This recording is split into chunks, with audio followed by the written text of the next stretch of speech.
నిద్రాహారాలు లేక వైకుంఠవాసుని అవస్థకు చింతించిన బ్రహ్మ మహేశ్వరుడు ఆవు లేగదూడలుగా మారి మహావిష్ణువును సేవించదలిచారు.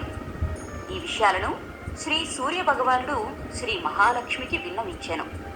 ఆ తరువాత లక్ష్మీదేవి ఓ గొల్లభామ రూపంలో చోళ భూపాలునికి ఈ ఆవు దూడలను విక్రయించమని కోరెను.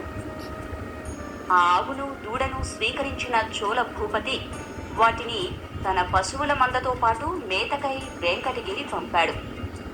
అక్కడే పుట్టలో నివసిస్తున్న శ్రీ మహావిష్ణువును చూసిన ఆ గోవు ప్రతిరోజు పుట్టలో పాలను కురిపిస్తూ భగవంతుని ఆకలిని తీర్చేది. ఇంట్లో ఆ గోవు పాలు ఇవ్వనందువల్ల చోళరాణి గోవుల కాపరిని తీవ్రంగా దండించినది. ఆ గోవు పాలు ఎందుకు ఇవ్వడం లేదో కనుక్కునేందుకు ఆ గోవుల కాపరి ఆ గోవును వెంబడించి పుట్టలో పాలు వర్షించడం చెట్టుచాటుగా చూశాను. ఆవుపై ఆగ్రహంతో ఆ గోవుల కాపరి గొడ్డలితో కొట్టబోగా దానిని రక్షించేందుకు పైకి వచ్చిన శ్రీనివాసునకు ఆ గొడ్డలి తగిలి గాయమైనది.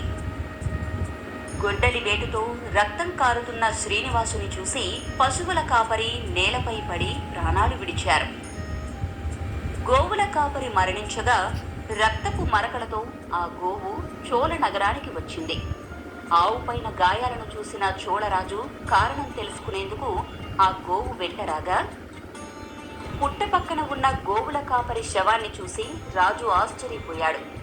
ఇంతలో శ్రీనివాసుడు సేవకుని తప్పుకు రాజును రాక్షసుడు అవమని శపించాడు.